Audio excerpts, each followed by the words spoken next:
You see that clamp you're holding, Alex? That's not just oxidized iron. That's a hostage situation. A hostage situation? Tiger, it looks like something they pulled out of a shipwreck. I can't even turn the handle. It's frozen solid. Exactly. It's been sitting in some damp corner for 30 years and the rust has basically welded the threads together. But give it 2 days in the right bath and a little bit of heat, and it'll be smoother than a grease slide at a water park. I love your optimism, but why bother? You can go to the big box store right now and buy a brand new one for 10 bucks. Is it really worth the elbow grease? Don't let the old tools hear you say that. They've got feelings. Here's the soul of the matter. A lot of what you buy today is disposable, disguised as useful. But these old Stanleys, Miller Falls, the Greenleys, they were built by folks who expected their grandkids to use them. When you restore a tool, you're not just cleaning metal. You're shaking hands with a craftsman from 1940 who took care of his gear. Plus, frankly, the steel in an old blade often holds an edge that would make a modern factory tool blush. Okay, I get the romantic part. I'm a sucker for a good story.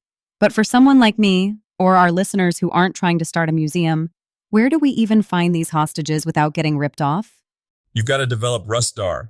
I stay away from those fancy antique shops where they hang a rusty saw on the wall and want 50 bucks for it because it looks farmhouse chic. No, thank you. You want the garage sales where the person is cleaning out their grandfather's basement and they've got a bucket of junk for $5 under a table. Or the back corner of a flea market where things are caked in cobwebs. So, we're looking for the ugly ducklings, but there's a line between neglected and dead, right? A very clear line. If you see a crack in the main body of a plane, that's the soul, you walk away. Pitting is another big one. A little surface crust is like a bad haircut. You can fix that. But if the rust has eaten deep pits into the metal, especially near the mouth where the blade comes out, you're looking at a paperweight. You want metal that looks grumpy, not metal that's disintegrating. All right, let's say I found a diamond in the rough. I bring it home. It's disgusting. It's covered in mystery oil and 50 years of sawdust. What's step one? Do I just start swinging a wire brush? Slow down there, Sparky. First thing you do is take a photo. Seriously, these old tools have more small parts than a Swiss watch. If you strip it down and realize you don't know where that tiny lateral adjustment lever goes, you're going to be staring at a pile of parts and feeling real small. I feel like you're speaking from a place of deep personal trauma. Let's just say I once had a bucket of spare parts that used to be a very nice spokes have. Take the photo. Then take it apart completely. Every screw, every washer. If a screw is stuck, don't force it. You'll snap the head off and then you're really in the woods. That's when the WD-40 or a penetrating oil comes in. You give it a squirt, go have a coffee, and let the oil do the negotiating. Okay, it's disassembled. Now we get to the bath you mentioned earlier. I've seen people use everything from heavy chemicals to electrolysis, which sounds like something from a Frankenstein movie. Electrolysis is great if you want to play scientist and you don't mind the risk of a barn cat wandering in and getting a shock. But for my money, I'm a citric acid man. You can literally buy it in the canning section of the grocery store. It's food grade, so if the chickens wander into the shop, nobody's going to sprout a second head. Just citric acid and water? That's it. Or plain white vinegar if you're in a pinch. You submerge the parts and just wait. It's not a race. You'll see it start to fizz. That's the acid eating the oxidation. But here's the trick. Don't leave it in there for 3 days and go on vacation. It can eat the good metal too if you forget about it. Check it every few hours. Scrub it with a nylon brush. Never metal on metal at this stage. And see how it's looking. What about those really stubborn ones? Like that hostage clamp I'm holding? For those, we bring out the heavy persuasion. If oil doesn't work and the acid doesn't reach the threads, I use a small torch. Heat expands the metal. You get it nice and warm, not glowing, just hot, and suddenly that rust seal breaks. It's like the tool finally decides to stop being stubborn and lets go. We've talked a lot about the metal, but these tools have wood too, the totes and knobs. Usually, they look like they've been buried in a garden. Wood is where the soul lives. Usually, it's just covered in hand grime, a mix of old sweat, oil, and dust. I don't like to sand it down to bare wood unless I absolutely have to.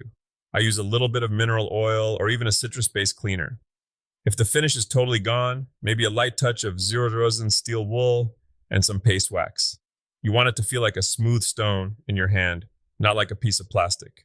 There's a fine line between restored and ruined the history, isn't there? I mean, if I make it look brand new, do I lose the handshake with the guy from 1940? That is the eternal debate in the shop. I'm not a collector. I don't care about the resale value for a museum. I want to work. So I go for fit to use. If there's a stain on the wood from where someone's thumb rested for 20 years, I leave it. That's a badge of honor. But if the bottom of the plane isn't flat, I'm going to sand it until it is, because a tool that doesn't work is just a paperweight with a pedigree. Okay, let's talk about the scary part. Grounding and sharpening. You told me once that you restored 150 blades in a few weeks. Yeah, that was my summer of steel. It was a trial by fire. Most people are terrified of the grinding wheel.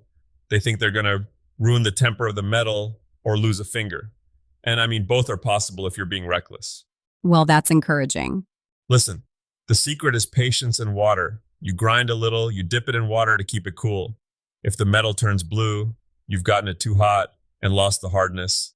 But honestly, the best way to learn is to buy 5 cheap, rusty wood chisels for $1 each and just practice. You'll ruin 2, and by the 3rd one, you'll start to feel the angle.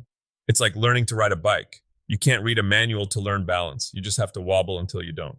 So, you've got it clean, you've got it sharp, the wood is glowing. How do we keep it from just turning back into an orange paperweight 2 months from now?